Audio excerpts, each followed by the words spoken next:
एक अजीब सी घुटन थी। बस स्टैंड पर अकेले खड़े हैं एक बुजुर्ग अखिलेश माथुर, बरेली के एक मशहूर पब्लिकेशन हाउस कहानी दर्पण के जाने माने संपादक।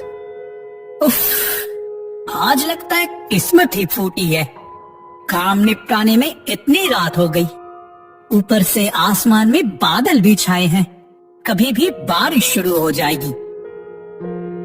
सामने ही बुक फेयर, दफ्तर में अभी काम का खूब दबाव है। प्रेस में आखिरी वक्त का काम चल रहा है। सब संभालते हुए अखिलेश जी को वक्त का ख्याल ही नहीं रहा। जब देखा कि 9:30 बज रहे हैं, तब होश आया। दफ्तर से बस स्टैंड आने में ही आधा घंटा निकल गया। वैसे बाकी दिन वो शाम 6:30 तक ही घर के लिए निकल जाते हैं। तभी अचानक बस के हॉर्न से अखिलेश जी का ध्यान टूटा।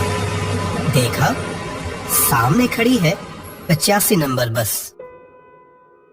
इस बस से वो जाते नहीं है, क्योंकि इसके स्टॉप पर उतरने से घर पहुंचने के लिए उन्हें 15 मिनट ज्यादा चलना पड़ता है। अगर ये भी छोड़ दी तो और मुसीबत। वो 81 नंबर बस अब कब आएगी, उसका कोई ठिकाना नहीं। एक तो इतनी रात हो चुकी है, ऊपर से बारिश भी आने वाली है। ना, बस से उतरकर थोड़ा चल ही लूंगा। ये सोचकर अखिलेश जी बास में चढ़ गए। अंदर देखा तो गिनती के ही लोग थे।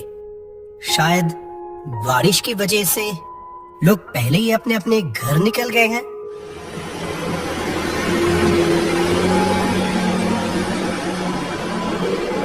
बस के बिल्कुल पीछे जाकर एक खाली सीट पर बैठ गए अखिलेश जी।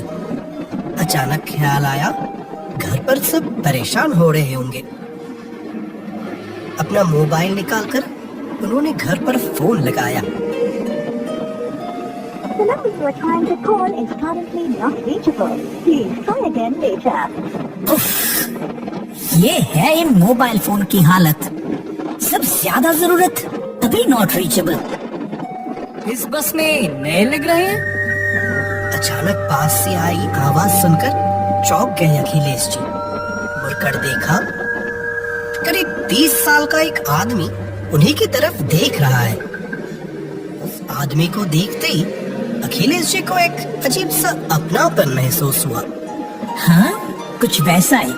वैसे आपका नाम क्या है, करते क्या हो? मेरा नाम रजत जैन। मैं एक लेखक हूँ। ओह अच्छा, आप लेखक हैं? कौन कौन सी पत्रिकाओं में लिखे हैं? कितने किताबें छपी है आपकी? यही 2-3 नहीं, बस कई पब्लिकेशन हाउसेस से बात हुई थी, पर मुझ जैसे लेखक की किताब छपवाने से पहले हर कोई 10 बार सोचता है। आपने इसके अलावा किसी और काम की कोशिश नहीं की? मैंने MSc तो पास की है। असल में कहानियों ने मुझे किस तरह जकड़ लिया है कि कोई और काम करूंगा भी तो उसे दिल से नहीं कर पाऊंगा, इसीलिए उस रास्ते गया ही नहीं। अखिलेश जी रजत की तरफ देखने लगे। उन्हें लगा, जो लिखने से इतनी मोहब्बत करता है, उसके लिखावट में जरूर कुछ तो खास बात होगी। तुम्हारे माँ बाप तुम्हें नौकरी के बारे में नहीं कहते? माँ तो सालों पहले ही गुजर गई। पिताजी साथ रहते थे, लेकिन मेरी उतनी कमाई तो होती नहीं ना, इसलिए वो अब बड़े भैया के साथ देहरादून में रहते हैं। भैया सरकारी नौकरी करते हैं। पिताजी रहना चाहते थे, पर मैंने ही मना किया। एक नए लेखक के साथ शायद ज्यादातर दिन उन्हें भूखा ही सोना पड़ता। ये कहकर रजत ने अपने आंसू पोंछे। अखिलेश जी की नजरों से वो छुपी नहीं। रजत की बातें सुनकर उनका दिल काफी उदास हो गया। बातों बातों में कब रजत उनके लिए आपसे तुम बन गया, पता ही नहीं चला। रजत, तुम अपनी कुछ कहानियां लेकर किसी दिन मेरे दफ्तर आओ। अगर लिखावट मुझे पसंद आई तो मैं जरूर उसका मान रखूंगा। मुझे से लेखक के लिए क्या इस बार जगह बचेगी? इस बार बचेगी मतलब? मैं ठीक से समझा नहीं। साहब, आपका स्टॉपेज आ गया, उतरिए उतरिए। रजत कुछ कहने जा रहा था, तभी कंडक्टर की आवाज से अखिलेश जी का ध्यान टूटा। खिड़की से बाहर देखा, सच में स्टॉपेज आ गया है और बाहर काफी तेज बारिश हो रही थी। अखिलेश जी, मेरा घर बिल्कुल पास ही है, आपका तो काफी दूर है। बारिश में पूरा भीग जाएंगे। जब तक बारिश ना रुके मेरे घर में ही बैठिए, बारिश रुके तब घर चले जाइएगा। मेरे पास एक छतरी भी है, घर थोड़ी ही दूर है, दोनों ठीक चले जाएंगे। अखिलेश जी ने सोचा, जैसे बारिश हो रही है उसमें घर तक जाते जाते पूरे भीग जाएंगे। घर पर जरूर सब समझ जाएंगे कि बारिश में कहीं अटक गए हैं। वो रजत के प्रस्ताव पर राजी हो गए। ठीक है, चलो फिर। तेज बारिश हो रही थी। एक छतरी के नीचे दोनों चल रहे थे।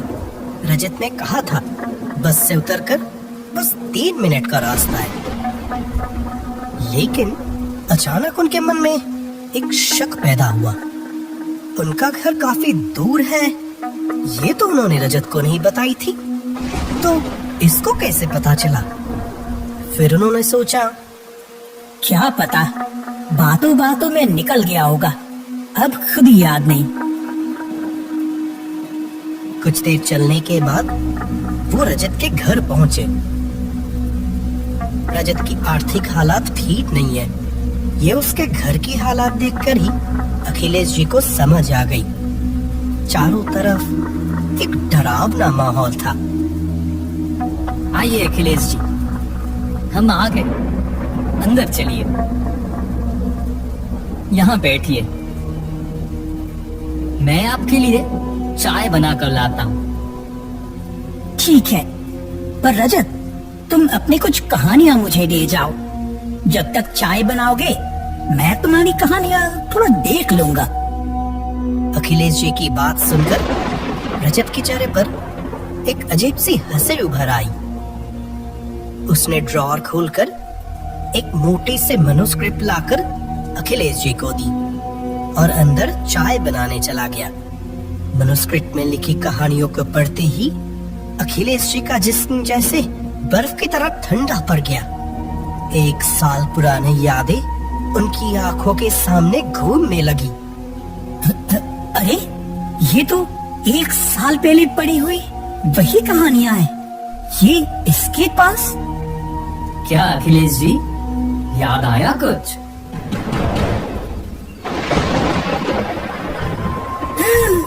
कौन कौन हो तुम?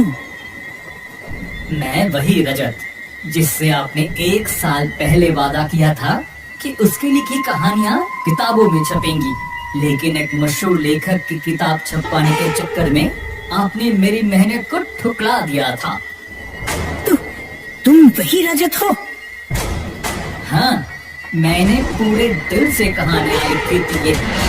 मेरी कहानियां आपको पसंद आने के बावजूद उस मशहूर लेखक को खुश रखने के लिए, अपने कंपनी का नाम रखने के लिए आपने बार बार मेरी उम्मीदों के साथ खिलवाड़ किया था।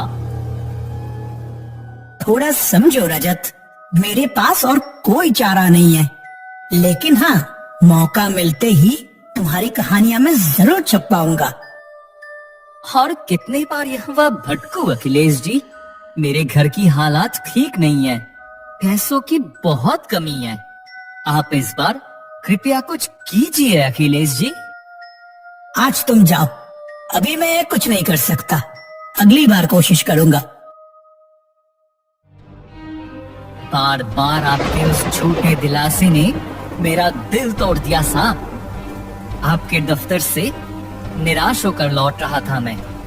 पैसों की कमी, घर के ये हालात, इन सब में तब मुझे ख्याल ही नहीं रहा कि चलते चलते अब बीच सड़क पर आ गया। जब होश आया तो सब खत्म। रजत, मुझे माफ कर दो। आप मेरी कहानी नहीं छाप पाएंगे, ये पहले बता सकते थे ना। मेरे साथ ऐसा क्यों किया अखिलेश जी? क्या नए लेखक अपनी काबिलियत से मशहूर लेखक के बराबर अपनी कहानी नहीं छपा सकते? रजत का वो खौफनाक चेहरा धीरे धीरे उनकी तरफ बढ़ने लगा। डर से अखिलेश जी का दम घुटने लगा। एक पल भी वहां रुके बिना वो जान बचाकर घर के बाहर भाग निकले। बारिश तब तक थोड़ी रुकी थी, पर ज्यादा जहनी दबाव के चलते कुछ दूर भागने के बाद ही बुजुर्ग अखिलेश माथुर बेहोश होकर जमीन पर गिर पड़े। साहब, उठिए, यहाँ जमीन पर क्यों पड़े हैं? वो घर, रजत का घर, सड़क के किनारे। ओ, वो घर? हाँ, उस घर में रजत नाम का एक आदमी अपने पिता के साथ रहता था। 1 साल पहले रजत तो एक बस एक्सीडेंट में मारा गया ना। उसके बाद उसके पिताजी भी यहाँ से चले गए। पर वहाँ अभी भी रात को रोशनी जलती हुई दिखती है। कहते हैं वो घर भूतिया है। उस तरफ रात को कोई भूल कर भी नहीं जाता। आपकी किस्मत अच्छी है जो आप जिंदा बच गए। इन लोगों की बातें सुनकर अखिलेश जी के अंदर ठंडी सी एक लहर दौड़ गई। अचानक उनकी नजर जमीन पर गई। वहां वही मैन्युस्क्रिप्ट पड़ी थी।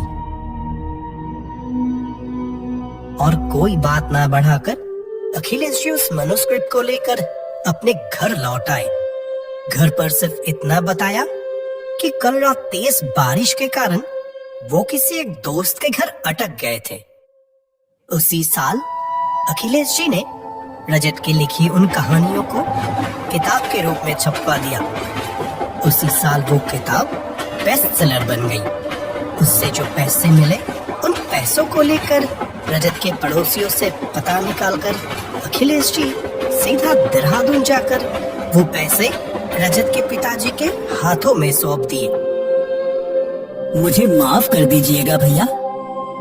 आपका बेटा सच में एक बहुत बड़ा लेखक था। हमें उसकी कीमत सही से कभी समझ ही नहीं पाए। मुझे माफ कर दीजिएगा। हुनर कभी दबा नहीं रहता, लेकिन कभी कभी उस हुनर को रोशनी में लाने के लिए बड़ी